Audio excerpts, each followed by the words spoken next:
Alrighty, ladies and gentlemen, we are back at it again with another Genshin Impact video. And this one is actually a little bit overdue. It's talking not so much about the garbage dog shit 6.6 patch that's currently live in the game right now, but more so the future. What's ahead? Snezhnaya, Tsaritsa, the Heavenly Principles, or whatever the hell they're called. You know what I mean. This video over here is about how Genshin will never get better, and Snezhnaya is doomed. And this is by, like, one of those kind of, like, creators that never uploads a video, but they just, like, are so pissed off about something that they decide to just make a YouTube channel and just raw dog one. And you'll understand what I'm talking about over here when you, like, take a look, you, like, listen to what's going on over here. So, without further ado, let's just get right on into it. The special program behind the scenes is out. It's like the shitty mic. So you know this person, like, isn't really trying to be like a content creator. It's like their shitty mic from like 10 years ago that they're still like reusing, but they were just so caught up on something that pissed them the fuck off that they had to make a 14-minute video about it. This is how you know this shit is good. And when it's got like this many likes and this many views, and this is my favorite part, no description has been added to the video. This shit's gonna be fire. The most awaited region in game is almost here, and yet again, developers showed they lost any sense what Genshin is about, or was about. Don't worry, there is no baseless hate here, maybe just a tiny bit. I just want. And honestly, when you consider the dislike ratio for, like, a video that's just outright saying, by, like, a Tartaglia profile picture saying that the game is, like, going to be shit, this is a diabolically good ratio, especially knowing that this has probably reached the mainstream Genshin community. Want to disclose why devs have no respect left for not just their title, but for people who made them rich and successful. One of the issues is the gap between developers and players. It feels like developers live in their own imaginary world, and the feedback they get comes from easily impressed children. I mean, where's the lie? First of all, how do you have such audience when your game literally sells sexualization? Well, might as well give you guys, like, the full look. They're not wrong. Yeah, no, Genshin is definitely more of a gooner game now than it was back then. Right? We can definitely say that, like, following, I think, Mavuika's design, the game definitely got, like, the game definitely, like, flipped a switch for a lot of people. When your plot evolves around heavy topics for mentioning which this channel might be even banned forever, when you have a gacha system in your game and pricing. I think the reason why they brought up Enkanomiya there is that, like, there's, like, a theme of, like, sacrificing, like, young people for, like, the gods or something like that. I think it was like human sacrifices or some shit like that, like, here. I'm not entirely sure. I'm not Ashikai. Banned forever. When you have a gacha system in your game and pricing there is, honestly, it's insane. Well, whatever. Like, we all agree that the majority of players, like, at least the oldies and those who started playing and fell in love with the early stages of the game, like sane people, what do they anticipate? They're raising some very solid points over here, but I kind of wish they gave the points a little bit of room to breathe. Okay, like, I'm gonna be honest. This is like a 14-minute video, and I've only seen, like, a part of it. It probably could have been, like, a 20-minute one, if I'm gonna be real here. So, like, I just want to take this kind of, like, piecemeal looking at everything that I've seen thus far. I don't think they're wrong at all about the whole sort of, like, feedback and then, like, audience, that sort of thing going on. Because what's clear is that, like, a gacha title, specifically, with, like, designs like this, etc., all of that, it should have feedback coming from people that are, A, spending money, and then, like, B, also not spending money, but also, like, C, feedback from a certain part of the population that shouldn't even really be playing the game or like, I guess, giving input on how there's a reason why you got to be 18 to vote. Does that make sense? Otherwise, like, politicians would be told to, like, delete school. You know what I mean? Like, they would be asked to, like, defund school and, like, get rid of public services and stuff like that because, like, kids don't like it. And some people think the voting age should be higher than 18. In a similar vein, I feel like you need to have a certain set of prerequisites for your feedback to be listened to by the devs. If you're like a 12-year-old and like Genshin is all you play and it's the best thing ever because you're 12 and retarded, your feedback should probably not even be counted at all. Because you're just going to say everything's good all the time. All the time. No matter what's actually going on in the game. Anticipate emotional payoff that was building for 6 years, right? In Snezhnaya, of course, yeah? Am I right? I think I am. Let's replay this point again. I think they're talking about what people are looking forward to. Of the game, like sane people, what do they anticipate? They anticipate emotional payoff that was building for 6 years, right? The story in Genshin takes too long. I genuinely think the story in Genshin actually takes too long for them to tell, and the end result is that, like, there are so many people that are both, like, not caught up to it. I don't even know any mainstream CC that even cares about the story anymore except Brand Online. Like, does anyone care about the story anymore? In Snezhnaya, of course, yeah? Honestly, it's been too long, bro. They're taking like 6 fucking years to tell this shit.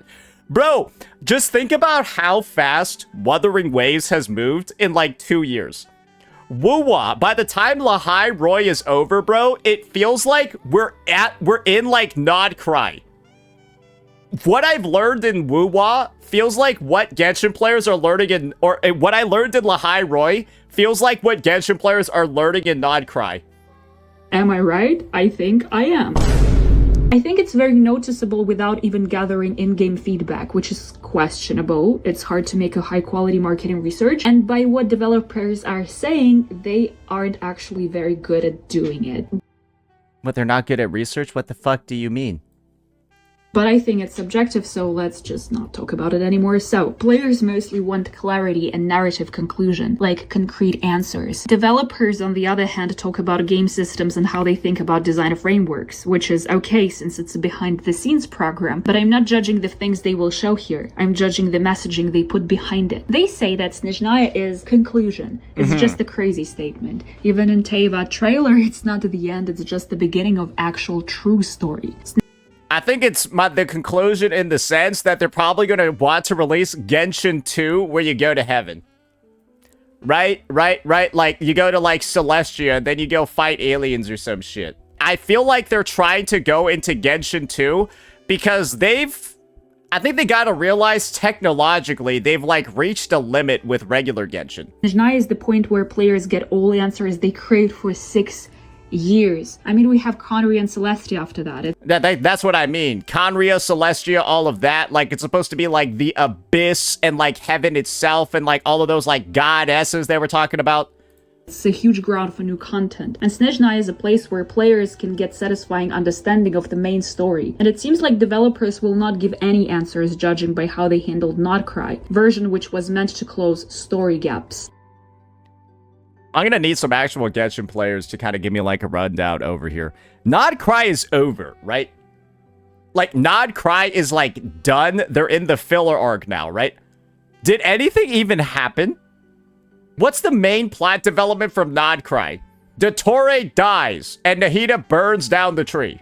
That was the main focus. So the only noticeable thing that happens in Sumeru?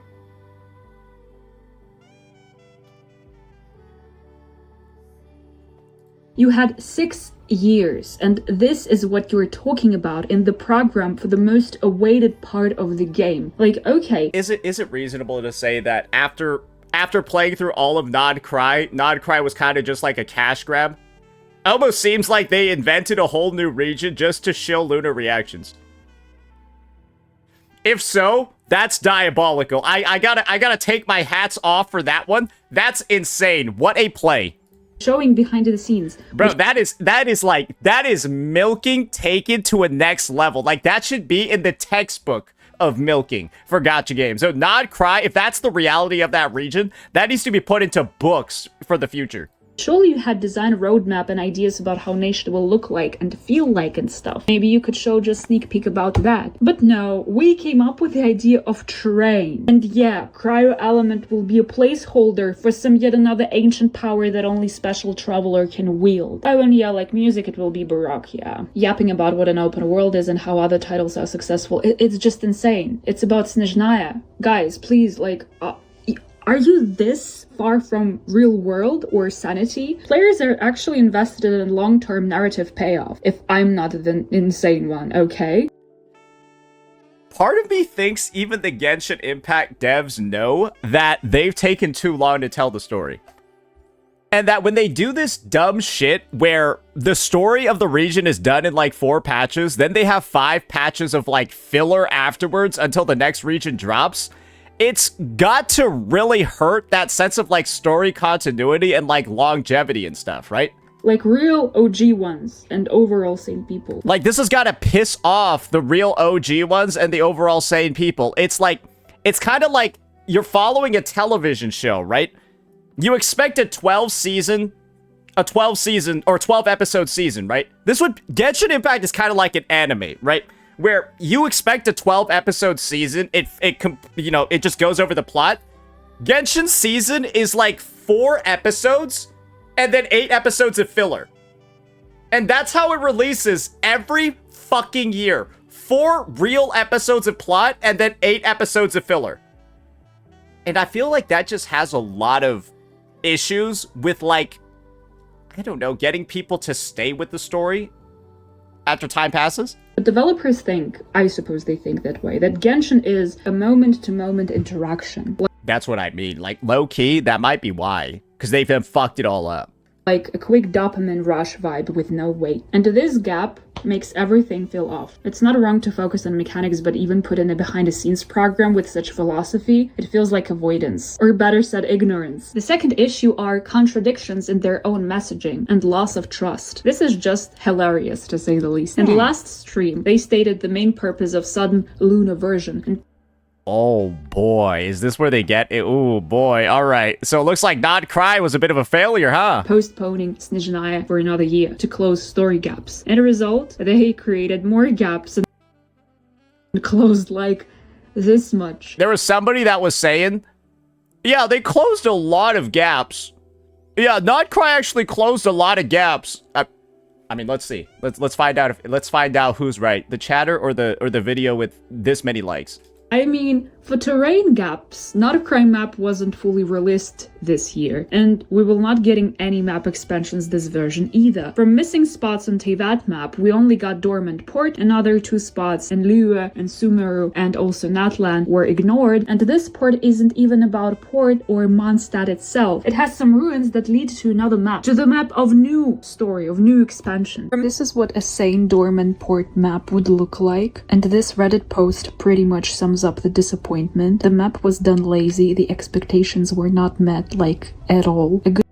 I didn't think that there would be this many people mad about a map. To take from this comment, Genshin becomes an open world with sections, but in reality it's just flashy platformers of puzzles, not real places. Remember how much hype was around Marriage of Ari? Like, oh, don't worry, it's coming. Here's the whole story around it. Yeah, we set it up so hypey, so campy. Like, it surely will come out. The story space is... So basically, they're just saying, yeah, all the stuff about Nod-Krai being a region to close the story gaps and, like, you know, round out everything else that's kind of was supposed to be in the game and not there anymore, that was just bullshit. Nod-Krai was just to sell Luna reactions and Columbina. That was it. They created Nod-Krai just to sell Luna reactions and Columbina. Got it. Were never filled. They only added more questions instead of resolving anything. Because this is the thing. So there are probably going to be some retards out there that will be like, well, actually, they introduced Varka and Nicole, so that's a story. They could have just done that in Snezhnaya. Shut up. Like, they resolved some stuff, but it's a... If you say, like, if you're only backing to the whole, Nod-Krai actually did help the plot, if everything that you're saying helped the plot could have just happened in Snezhnaya and it wouldn't have changed anything, then yeah, no, then it didn't actually close any plot holes. They just simply moved them up from Snezhnaya into Nod-Krai so they could just sell units. Grain of rice in a mountain of black dirt. A year ago, they also showed an insane amount of new Nod-Krai fractions. Yeah, that shit's not in the game. And barely developed them in Luna version. Now, a year later, they are saying they will unveil more in the upcoming version. What were you doing this whole year? creating lunar reactions, all right? And we made a lot of money off of those, so how about you just get right off my back, okay? We made a lot of money off those lunar reactions, all right? So how about you just get right off our fucking back?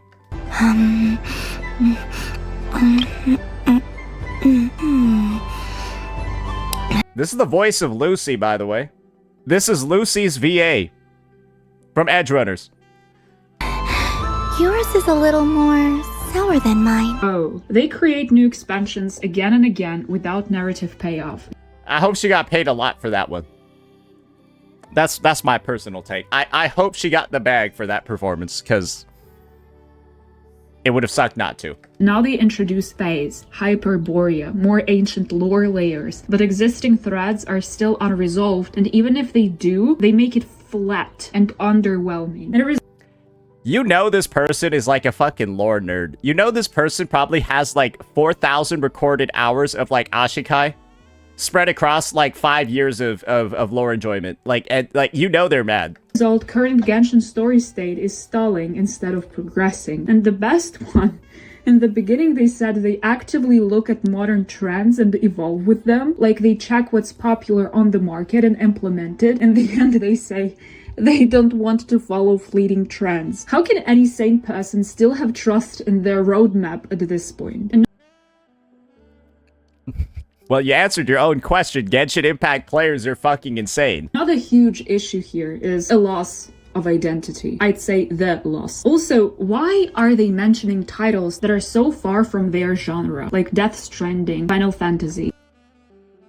Why not Zelda or Elden Ring? Or, I don't know, like even Red Dead Redemption 2? God, If they said Zelda, they'd get made fun of. they mentioned so many iconic titles and how much they learned from them, but they forgot to learn what makes title iconic and why it's important to conclude stories. Like that's ever gonna happen. Developers don't understand Genshin's identity themselves, and it I think Wuwa, story-wise, is probably the best example to show over here. Like, bro, we're probably moving on to the next region in, like, an update or two. Straight up. And, like, that will have made, like, the story pacing following 2.0 and, like, Renacida and all of that, right? Has been, like, absolutely nuts, at least in terms of, like, what's actually been fucking happening and how stuff is moving.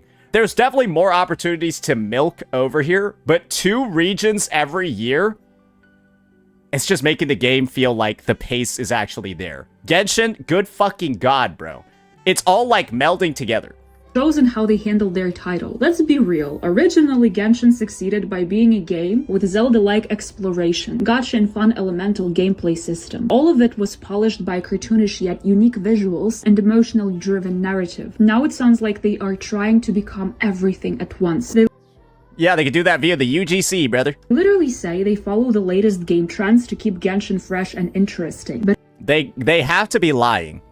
it's just weird, no? People play Genshin to play Genshin, not to play something that's popular on the market. It means that Genshin has no idea or basement behind it, I guess. They literally stole this mini game from some indie developer, which is crazy. I mean, GeoGuessr game existed before. So this is why they made the UGC. So that now they can get indie devs.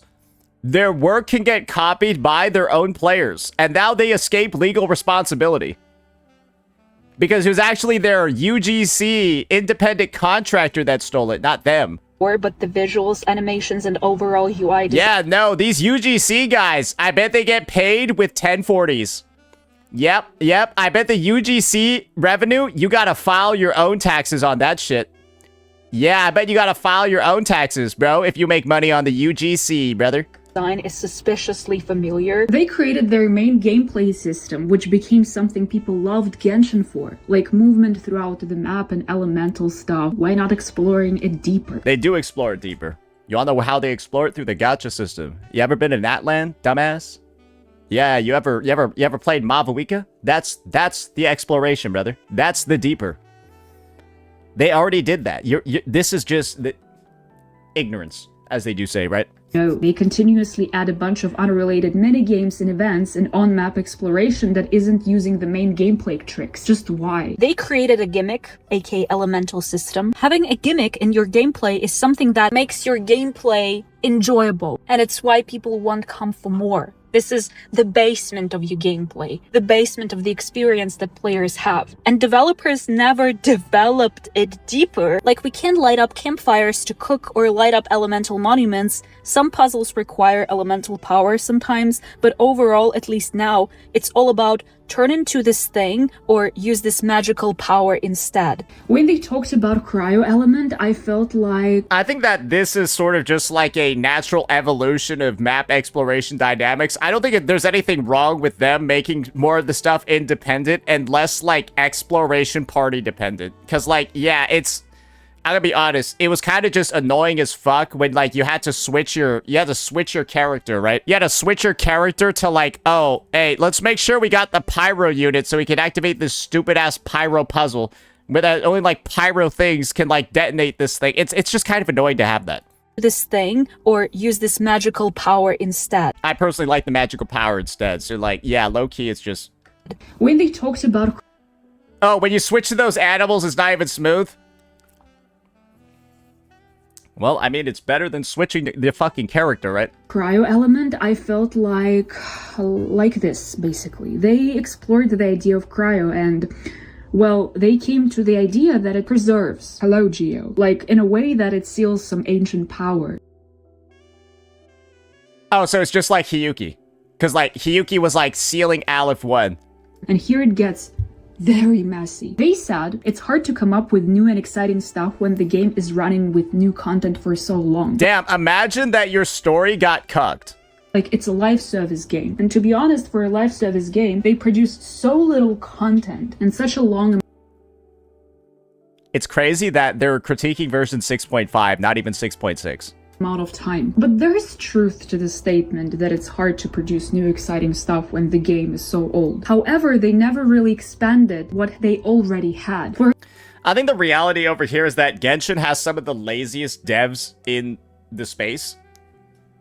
Yeah, it's just, I don't understand why they always do this pity party every single update when they're the biggest gacha game that makes some of the most money. Bro, this would be like Jeff Bezos, like, in like a teary-eyed like conference call talking about how it's so hard for Amazon to innovate. It's like, yeah, it's really difficult for us at Amazon to innovate on technology. Yeah, it's rough. Not sure how... I don't believe you, bro. I don't believe you, Dewey. I don't believe you, Genshin Dev. For example, they literally have an Omni element that exists in the game, and they had an amazing opportunity to bring it in with a new mechanics with 100th character who was so fitting to wield the new element. Like, yeah, Skirk. And when it comes to cryo, it's one of the weakest and saddest elements in the game. There are tons of ways to fix that. Yeah, it's called a Scoffier. The excuse for Skirk to have cryo, well... Call it respecting local norms. The Abyss stands in direct conflict with the will of this world. So, to make my life easier, I disguise my power to make it appear cryo-like in nature.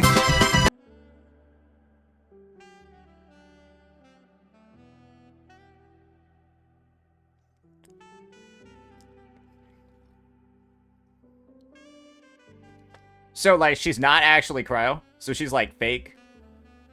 Also, lip sync was terrible there. Instead of developing cryo, it's now just a placeholder for something more interesting, for some yet again ancient power that only unique traveler can wield. Also, Snezhnaya reminds them of Metro, which is wow. Honestly, I have no comment here. Like, Snezhnaya reminds them of Metro. I'm not gonna lie, that seems kind of racist. I'm not even joking, that actually does seem like kind of offensive. This would be like saying that, like, Inazuma reminds you of Hiroshima. I'm not even joking. Bro, Metro 2033 is about, like, how, like there was, like, nuclear bombs, like, dropped on, like, an alternate version of Russia, and so now society is crumbling. So, like, to relate your new region Snezhnaya to, like, a war-torn, like fucking nuclear bomb, fallout, radioactive version of Russia is crazy. Fairy tale winter Slavic nation reminds them of Soviet-like post-apocalyptic land. I thought that it was... You know what I mean? Yeah, she's explaining it right here, bro. Low-key, that shit is offensive. Honestly, I have no comment here. Like, fairy tale winter Slavic nation... This is what everyone thought Snezhnaya was, right? But oh, actually, bro, it's this. Yeah, people expected shit from, like, Frozen. Like post-apocalyptic land. I thought that it was more of a Snow Queen vibe land, and at least that was the tone of voice the game itself stated. It's not my personal objective expectation, okay? Like, I don't know, do any of the other regions look like they would, like, Metro 2033? This post-apocalyptic mechanical vibe was not here, let's be honest. Like, it came out of nowhere. The next issue is they have no sane sense in delivery. He brought the delivery. First of all, they have zero sense of creating hyper-anticipation. Also, they say that open-world genre is limiting. Bro, he's just saying shit now. He's like, please feel sorry for me. What? It's actually the contrary, no? Like, having an open world game is a great excuse to do whatever the hell you want with your game. Like, how is it limiting? Isn't the point? Bro, Muwa just added flying bikes, you fucking retards. Like, what do you... Bro, they just added flying bikes. What do you guys... Bro, they added bikes that, like, shoot out ice streams so you can ride them on water. That's what an open world allows you to do. You can ride the bike on water because it'll have like automatic ice jets that freeze the water in front of you. What do you mean? Like you're allowed to do shit like that. Also, they made a lot of so nonsensible takes. It would take hours to comment on each one. This one is especially stupid. People have zero sense of logic. I'm sorry. Museum in Resident Evil. Wait, you want me to pause and read this? Could something like train carriages in Genshin Impact also become a form of cultural expression in their own right? For example, it could be used as a camp or even transformed into makeshift theaters, or perhaps how the police station in Resident Evil was converted from a museum.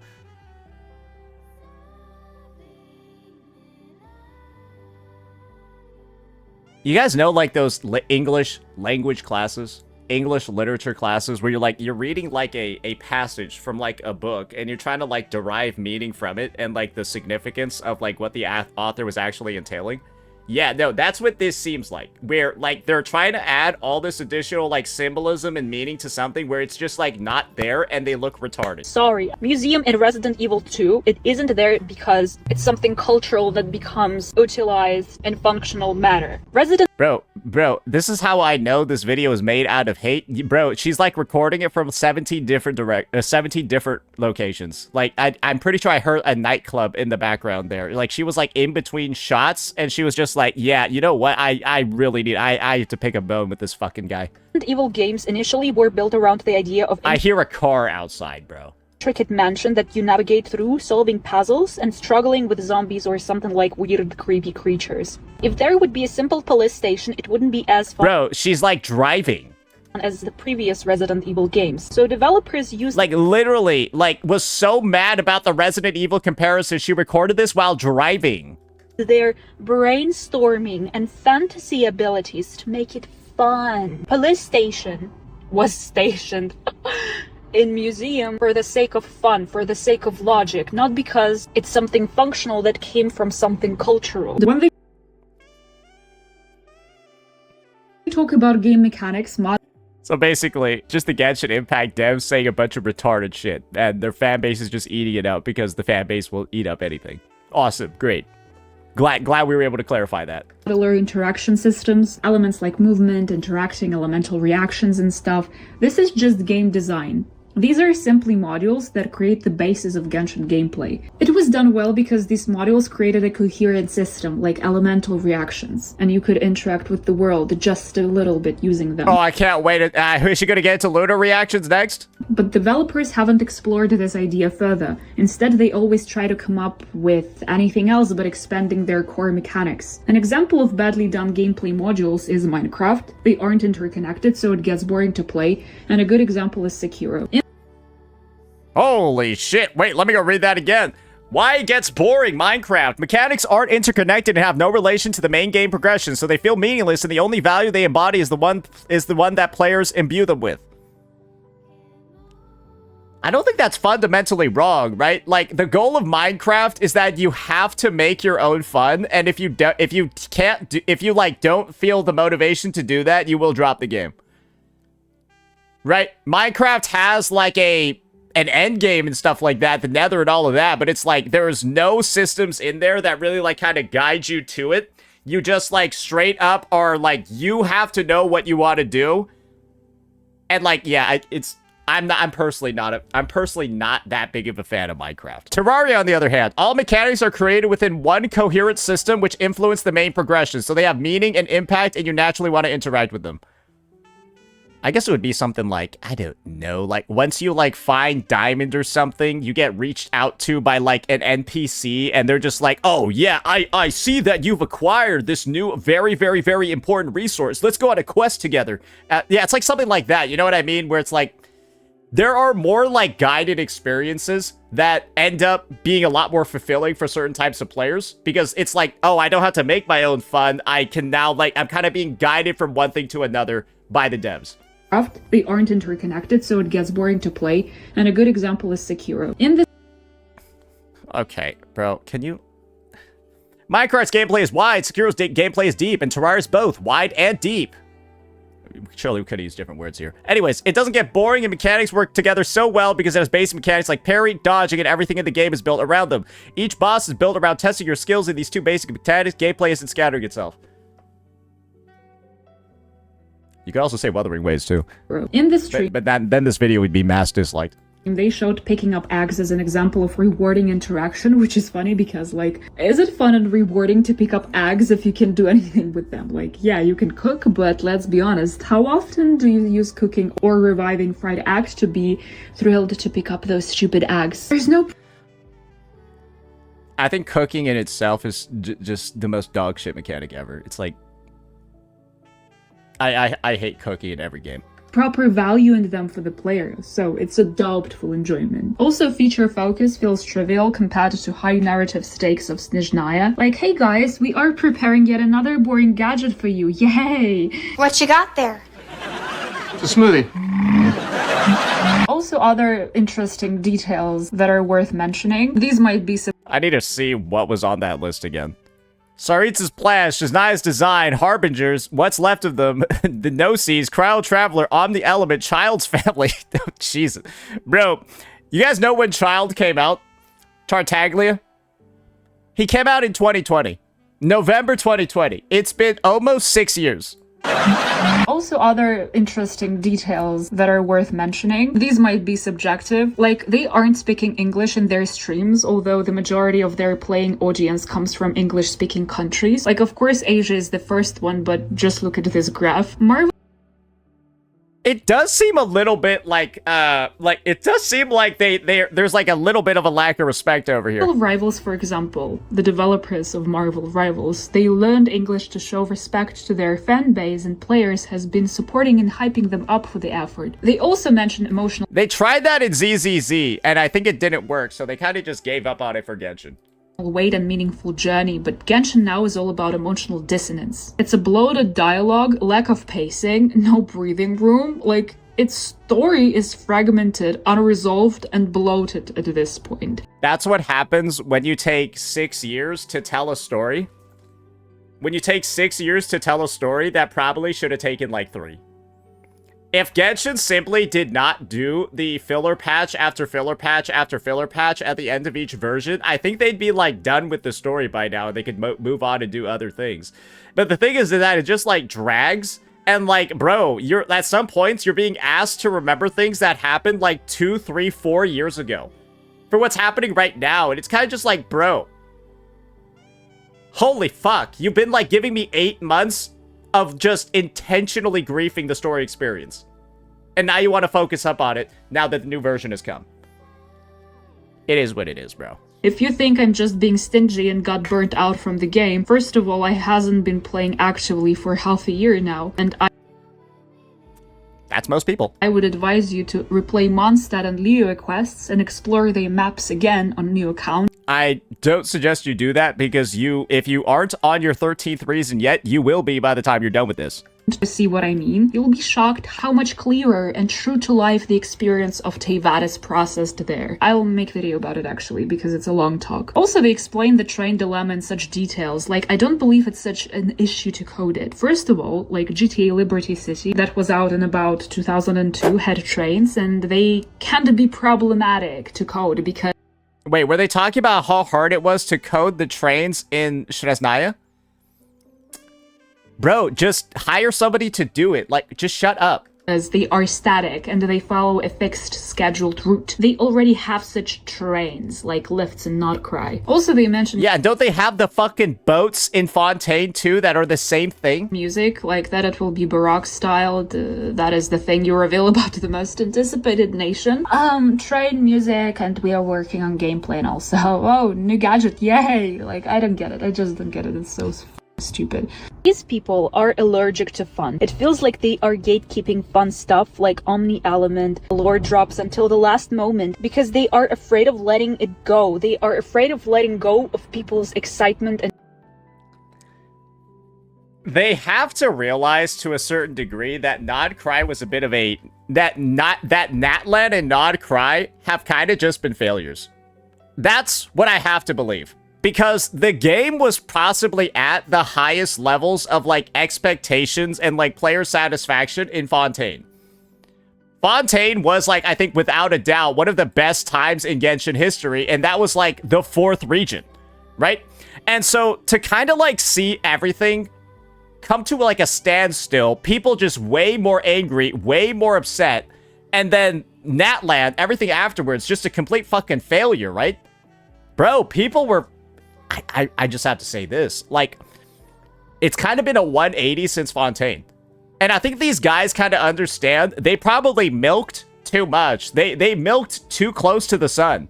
And so they've got to, like, really ensure that what they're coming up with for Snezhnaya after the failure that was Nod-Krai, right? And the waste of time that the entire past year was, they kind of can't really fuck it up. So I feel like they're playing it stupidly safe.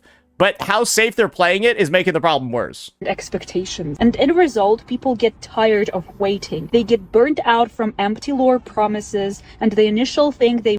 Rarir was pointless? Yeah, wasn't that, like, the edgy, like, bandage dude that, like, was supposed to do something, and then I never heard about him again?